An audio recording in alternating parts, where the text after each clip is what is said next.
Berawal dari surat edaran Gereja Injili di Indonesia, GIDI, yang melarang pelaksanaan sholat Idul Fitri, berbuntut pecahnya insiden Tolikara di Papua pada hari Jumat 17 Juli 2015. Hal itu mengejutkan berbagai kalangan karena terjadi di Papua yang belum pernah ada konflik agama sebelumnya. Benarkah kejadian itu ulah kelompok tertentu yang memiliki skenario besar untuk merongrong keutuhan Republik? Kita simak liputannya berikut ini.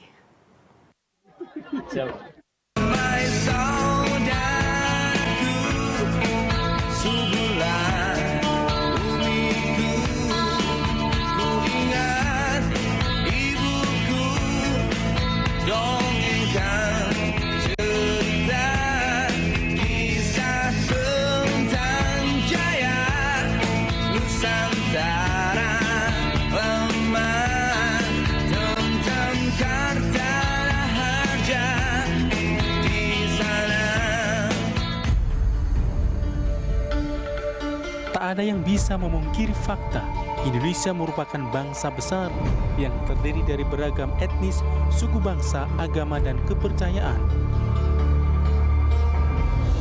Terlebih bila merunut sejarah masa lalu, keterkaitan antar suku bangsa di Nusantara telah berurat akar melalui jalur perdagangan, pernikahan, ataupun penyebaran agama yang berlangsung harmonis.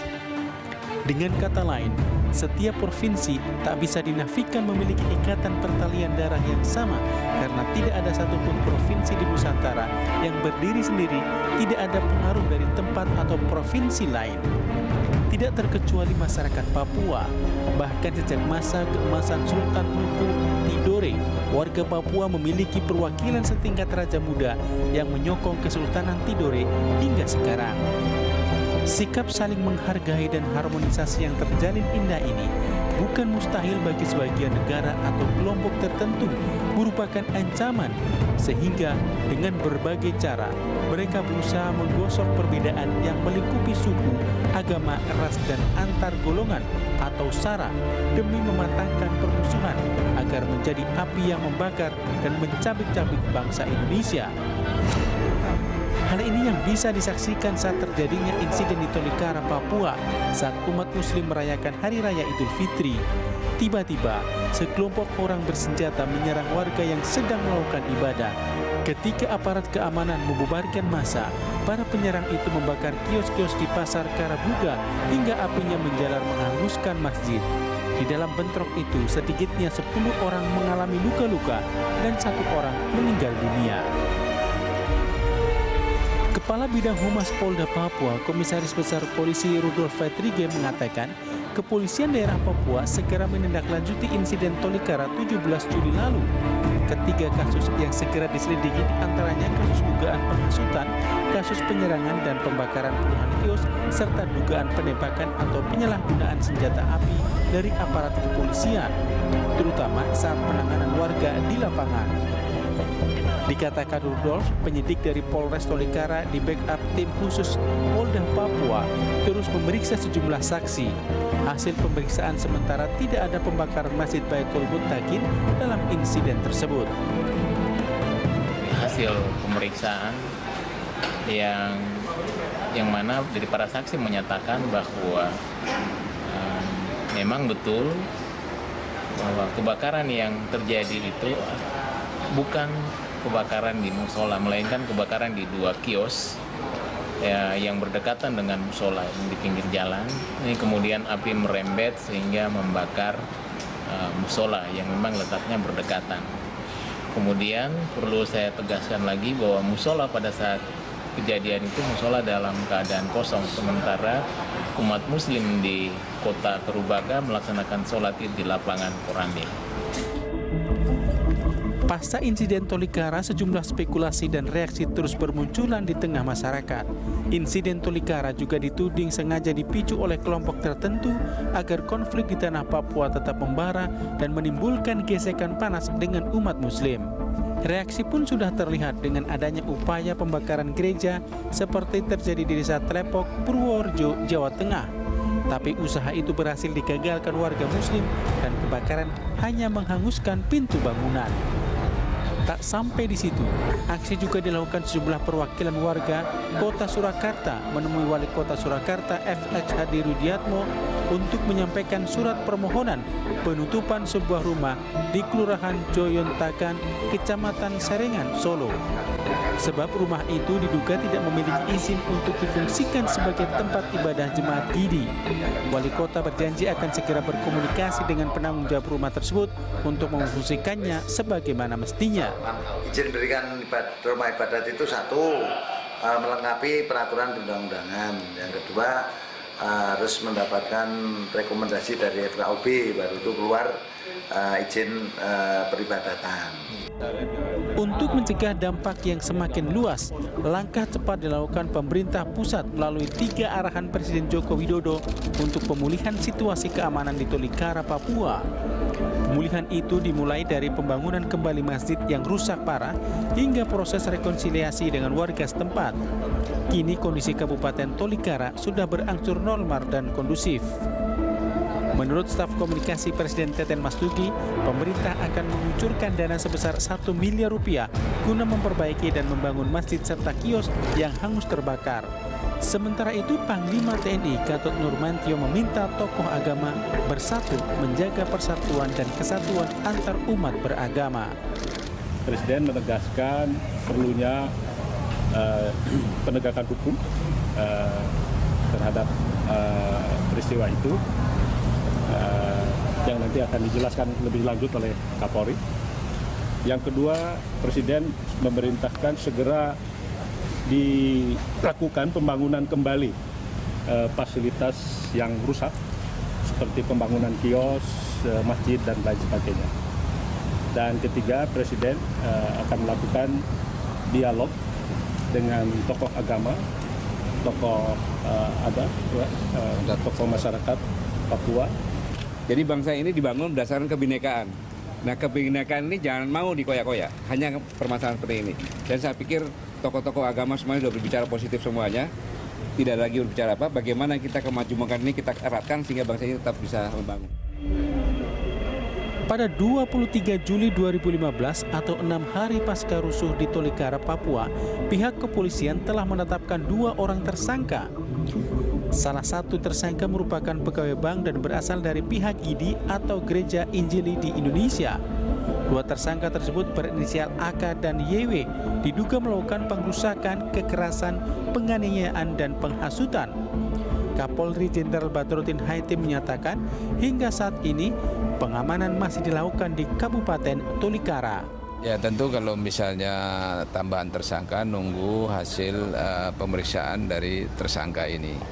Kalau nggak salah hari ini diterbangkan dari Wamena ke Jayapura. Nah, tentu akan dilakukan pemeriksaan apakah nanti hasilnya itu mengembang ada tersangka lain atau tidak.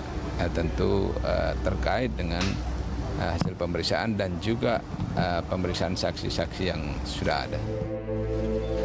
Untuk menenangkan situasi, Wakil Ketua Umum MUI Pusat Ma'ruf Amin meminta masyarakat Indonesia tidak terhasut perselisihan antar Gereja Injili di Indonesia atau Gidi dengan Muslim di Papua.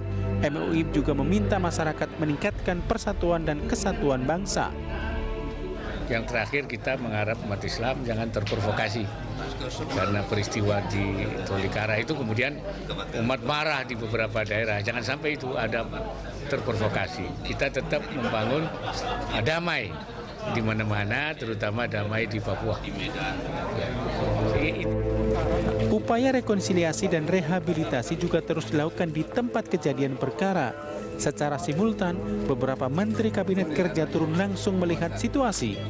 Menteri Sosial Khofifah Indar Parawansa didampingi Menteri Pemberdayaan Perempuan dan Perlindungan Anak Yohana Yambise Selasa 21 Juli 2015 juga meninjau lokasi kerusuhan di distrik Karubaga, Kabupaten Tolikara, Papua. Usai ke lokasi kerusuhan, kedua menteri perempuan itu menuju tempat pengungsian untuk meninjau kondisi korban kerusuhan di lokasi Koramil Tolikara. Di tempat pengungsian, Mensos memberi bantuan kepada para korban. Selain kedua menteri perempuan itu, Menteri Dalam Negeri Cahyokumolo juga melakukan konsolidasi dengan menggelar pertemuan seluruh tokoh masyarakat, pemuka adat, TNI Polri, dan pejabat birokrasi daerah situasi dan kondisi di Tolikara sudah membaik dan kondusif. Ya, kami hanya sifatnya koordinasi. Kemendagri ingin secepatnya mengajak pemerintah provinsi, mengajak pemerintah kabupaten di Tolikara, besok kami ke sana untuk secepatnya melakukan langkah-langkah agar kondisi kemasyarakatan, kondisi perekonomian yang ada di Tolikara itu cepat kondusif kembali. Harapan saya juga kepedulian dari pemerintah daerah tingkat 1. Pemerintah daerah tingkat 2 sudah ikut memberikan perhatian di sini. Tapi di sini pun karena memang biayanya tidak kecil untuk membangun kios-kios ini, adanya juga kepedulian dari gubernur di sini karena sesuai dengan Undang-Undang Nomor 7 tahun 2012 tentang keamanan dalam negeri dan kemudian juga Inpres Nomor 1 tahun 2013 tentang penanganan konflik sosial.